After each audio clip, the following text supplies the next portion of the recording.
Idaho Student Bug Crew students practice technical rangeland and professional skills such as public speaking and field work to develop and transfer technologies across western states.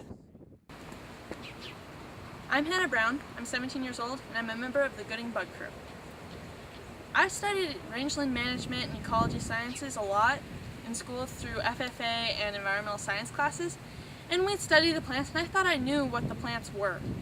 I thought I knew what a knapweed was, and I was like, oh yeah, I can do this, I've studied the plants. And so the first day out on the crew, we go out into the field, and they're like, oh, this is knapweed. I'm like, oh, that's knapweed. I didn't know that's knapweed. I thought this was knapweed. Okay, now I know what knapweed looks like in real life, not in the pictures and in the press samples.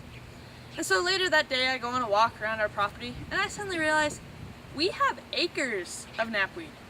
Acres and acres and acres of it, and I didn't know that until I joined the Bug Crew.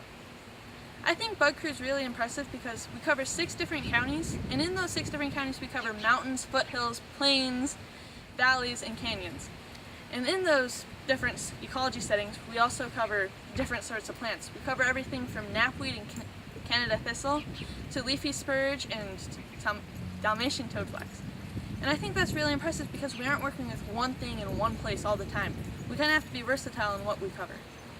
Idaho Student Bug Crews work with private landowners who donate their land for long-term studies. We see this as a wonderful program from the kids' side, that they get science experience, they get teamwork building, working together, they learn responsibility, they get to use skills that many other kids don't have yet. Our teacher who runs the program, Becky, she always comments about how much more advanced the kids are that go through this program in her math and science classes. The amount of money that the Forest Service puts in this program and the BLM, we get a lot of good effort and a lot of quality experience for these kids for a pretty reasonable price.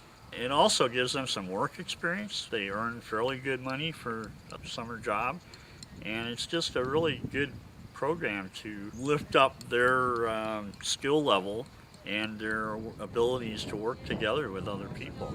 And they also have a great opportunity to get out in the community, to interact with ranchers and farmers and members of, like in the town here in Gooding or other small towns around the rural areas. Funding sponsors for Southern Idaho crews include Bureau of Land Management, Forest Health Protection, cooperative weed management groups, and conservation districts in 6 counties. Today, there are more than 400 active biological control monitoring sites in Idaho. Student bug crews monitor changes in vegetation to learn if the insects are working and what new plants move in if the target weeds move out. Monitoring helps researchers know if insect populations are large enough to harvest and distribute in other areas.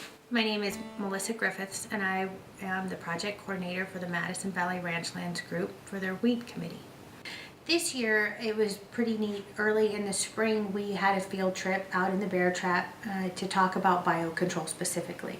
Carol Randall participated, Charlene Singh, Mike Mooney with the BLM, and then our county weed board. We took a tour of the fire and we looked at the damage that was done. It was very early in the spring, but you could see the weeds coming, and we spent some time trying to determine if any biological control agents had survived the fire, and we were encouraged because they had. We found larvae in a few places. But as a result of that meeting, Carol Randall put together a great summary of the field trip and also kind of a plan for biocontrol in that area. And we tried to follow through with that this summer, and one of the goals was to establish insectaries within the area to identify some of the largest populations of leafy spurge, focus our efforts in there.